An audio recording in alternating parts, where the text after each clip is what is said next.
endometrial flare went down to the point that I canceled my surgery. And I have just not looked back ever. I do not feel deprived. My quality of life is so improved. So this has been 3 years now, and I feel amazing. And for women or men who don't care about the environmental component or the health component or whatever, vanity. Let's just focus on vanity. I am a woman who used to have size 0 to size 6 in her closet, right?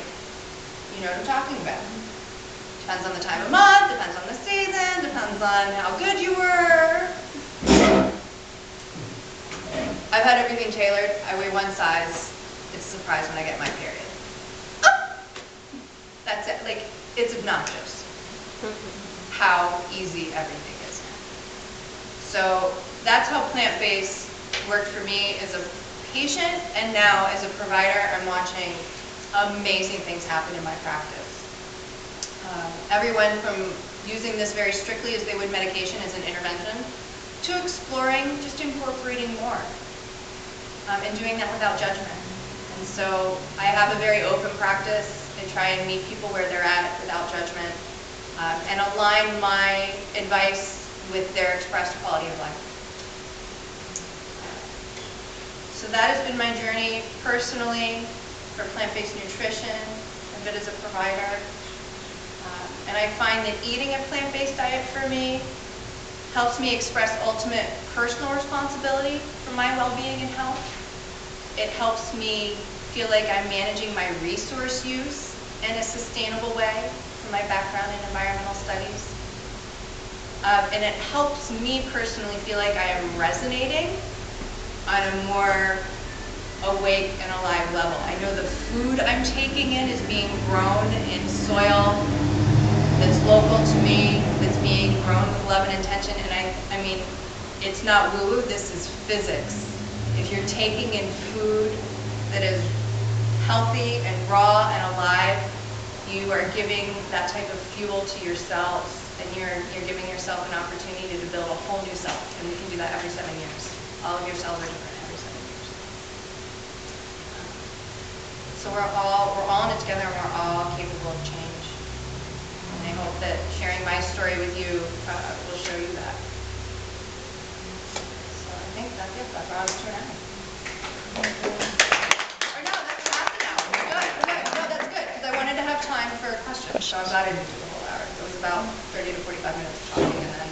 So please, questions. Yes. So what was a patient came to you and they said, I have, SIP ailment, but I'm already on a plant-based diet. I already exercise. I already do the mind, body, spirit thing. Right. And I'm not committing. So I think, and I apologize, but I think a lot of the questions is probably going to be person-to-person basis, and so I'll dig into that with people. But in terms of patterns I'm finding in patients that come to me that say, I'm already doing plant-based, I've already got a great cholesterol profile, but something's not quite clicking for me. A food log or journal is often a great place for us to start. I do a very thorough interview and physical exam. And then part of the osteopathic assessment is being able to listen and assess all of your tissue types. So there's a story you tell me, and then there's a story your body has. And so I certainly get the whole story for you, and then I get you on the table and I see what your body has to say. And sometimes opening up so that there's space in between those two stories is an opportunity for us to discover some of those barriers that you're facing, that are barriers to your desired quality of life. So everybody's a little bit different, but I try and go about it fairly scientifically and objectively in terms of looking at what you are putting in every day, looking at your activity level, and then looking at your greater medical history. And then again, what your body has to say. And is that type of mindfulness of a plant-based diet really the norm for DOs? Or I would say there's no norm for DOs, just as there's no norm for an MD. I think if you put a bunch of DOs in a room, you'd find a trauma surgeon, a plastic surgery specialist, an anesthesiologist, a GP. So in my class in Northern California, I'd say in general there were some like-minded people, but there were also people that were like, I'm going into dermatology. here because I believe in this, and my dad's an osteopath, and I understand knowing about fascial systems will allow me to repair the dermis with fewer scar tissues and adhesions. But other than that, I'm going to be a dermatologist. So I think it really depends on the practitioner. So a plant-based, starch-centered approach worked for you. Did. Does that mean you recommend that for all your patients? And if not, how do you determine what approach works? That's a great question. I don't have a standard approach for my patients. I have patients who see me once or twice a year and eat their cheeseburgers, and I refill their statins.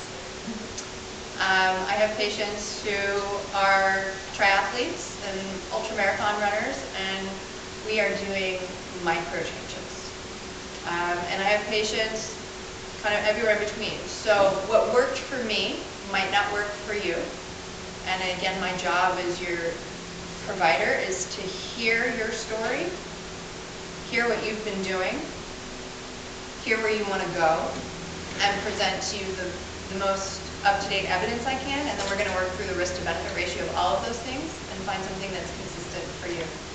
So it depends on everybody, and it depends on if we're chasing a cholesterol profile, and within that, what are we looking to do? Do you have a familial history or not?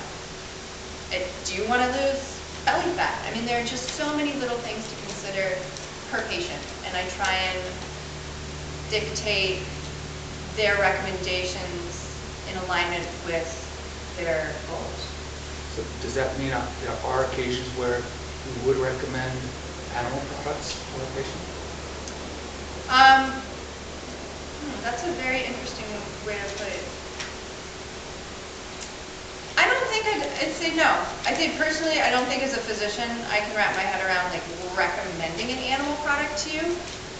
But for example, if you say Greek yogurt every morning and I have inflammation problems, the same way you'd say I'm a cigarette smoker and I have a morning cough, like it's my job to reflect back to you that smoking's bad for your health and that your morning cough might have to do with your cigarette smoking. It's my job as a practitioner to reflect back to you that dairy is acidic to your body and that your body is pulling calcium, magnesium out of your bony structure to neutralize that acid, and that these are incredibly inflammatory compounds for you, and that there's an opiate effect on your brain. And you've said you want to decrease your inflammation, you're worried about developing rheumatoid arthritis, you have osteoarthritis in your knee, and you have osteopenia on your last DEXA scan. So I heard all that during our interview.